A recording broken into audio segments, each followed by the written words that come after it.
Today, we're talking all about employee files, or some may say personnel files. You always hear people say, be careful what you put in an employee file, be careful what you store in there. This has to be confidential. That can't be viewed by the employee or viewed by the manager. OMG. It is so confusing. But today we are here to talk about it all. Hello everyone, welcome back. I am Raquel and I've been working in the HR field for over 10 years, and this channel is all about giving career advice and HR tips so that you can better navigate the professional world and really make an impact. So let's start out with employee file do's. What should you store in an employee file? So the first thing that you want to store in an employee file is offer letters and other agreements that they would have signed during the offer process. So these are your official offer letters, maybe an arbitration agreement, maybe an agreement on confidentiality. All these things should be in the employee file from the onboarding process, just in case you ever have to reference it and if the employee wants a copy later on. Another thing that should go in the employee file are personnel action forms and other memos or agreements or anything that in the employee's life cycle there were changes. A lot of companies aren't doing personnel action forms any longer because of the new HRS systems and technology. But if you still use personnel action forms, you want to put those in the employee file every time you complete a new one. And then also job change memos or anything to document a change in the employee's relationship with the company. Next, you want to make sure that the resume is in the employee file or the application or both. So if an employee applied with a resume or an application, you want to have that to reference that at any later time, or if you need to pull for an audit or anything like that. So we want to be sure that's in the file and employees are completing an application as a best practice. If not, to at least have a resume in the file. Employee performance reviews should also be kept in the employee file. This is so important because performance reviews can definitely come in handy when you have to coach an employee, do a written warning, you need to pull for an audit, you need to pull for a case. A manager might need a performance review from a prior year to compare to this year's performance review, and maybe they've lost it and they need it from HR in the employee file. So make sure that the performance review documents for all years that the employee actually had a performance review is in the employee file. Next, timesheets, the good old timesheets. We want to be sure that those are included in the employee files if your company still completes timesheets. So like I said, even with the personnel action forms, many companies are going paperless and going away from these forms and timesheets and paper altogether. And you have timekeeping systems that actually record this information that you can print and pull in case you need to. But if you are a smaller organization that has employees still completing timesheets, you want to be sure that you are creating some type of record for timesheets in the employee file in case you need to reference it, especially if it's not saved in the cloud or on a computer somewhere. Another important doc that you want to make sure that's in the file are warning documents. So any write-ups that you may have given or the managers may have given the employee, you want to be sure that you are documenting those and you're storing them in the file in case you need to reference them, just like the timesheets and the performance reviews, especially if you're going to move forward in letting the employee go. You want to have a good record of those documents stored in the file. Another thing that is very important to have in the employee file is also signed policies. So when your employees are actually onboarding and they start, they get a new hire packet. Just like the offer letter and the agreements, there are going to be policies that they're going to have to sign. So your harassment-free workplace policy, the violence-free policy, whatever your company wants the employee to sign upon hire, or maybe annually you have them re-sign the handbook and certain policies. You want to be sure that you're including every time that they sign a policy and the copy of the policy with their signature in the employee file, again, just like the rest of the documents in the file, so that you can access them for cases, or if you are going to do a written warning and maybe one of the signed policies is tied to why you want to write the employee up. You want to be sure that you have that on the tip of your fingers and really have all those signed policies in one place. So let's move on to the dreadful don'ts. These items that should not be in the employee file.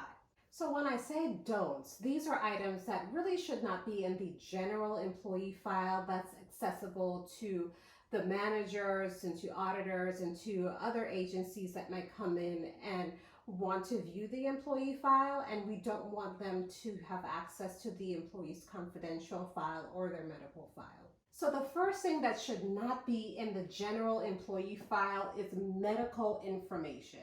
So this is doctor's notes. This is information on someone's diagnosis, maybe for a leave of absence or FMLA paperwork. That usually the FMLA paperwork has on information on a condition that the employee is going through. None of this information should be in the general file. It should be in the employee's medical or confidential file. Number 2 is the employee's EEO-1 information. So we're talking about documents maybe that the employee has voluntarily given on information on their race, their gender, their national origin. All this information should be kept confidential and not in the general employee file that a manager can access. So the third thing that should not be in the general file is background checks and anything that is linked to confidential criminal information that the employee has on record.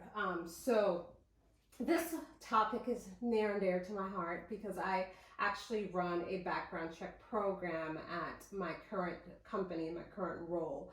And most of the times employees will have a clear and eligible background check, but we know that there are times when an employee might have something minor on their file, something major on their background check, and the decision was to still hire them because maybe the charge did not disqualify them for employment with the company. Now that information, if you put it in the general file, can be accessible to managers. Really, we don't want managers seeing that information at all possible. I know in some small organization that might be impossible, but managers really should not be privy to charges and an employee's background check. So next, we want to keep banking information confidential. So direct deposit forms, all of that information has on the employees potentially checking account information, savings account number, their routing number, potentially their social security number. The wrong person getting a hand of that information can be devastating to the employee and to the company. So we want to make sure that that information is kept in a confidential file. So next, just like banking information, any other documents that has on the employee's social security number, we want to make sure that we keep that safe and secure in a locked confidential file. So any documents that has this number on, or even the employee's a copy of their social security card, if your company chooses to retain those documents from the I-9, you want to be sure that they're not in that general employee file. Next, we want to keep interview notes confidential. And this is sort of a debated topic on if we should keep interview notes in the confidential file or not. So the reason I say interview notes, and the reason many experts say to keep those confidential, is that in some states, really in most states, employees have the right to see their employee file. Many states say that they have to just have access to what they signed, and there are some states that give them more access. So during the interview, we all take notes, sometimes on the resumes or on a blank sheet of paper. And we don't want anything that we would have put in those notes that could be potentially damaging or really damage the employee's morale to be seen by the employee, or sometimes by a manager or someone that really doesn't need to see that information. Really, you shouldn't be putting anything on the interview notes that you don't want anyone to see. But just to be on the safe side, you want to keep interview notes confidential and stored in a confidential file. So next, we want to make sure that we're keeping references stored and protected.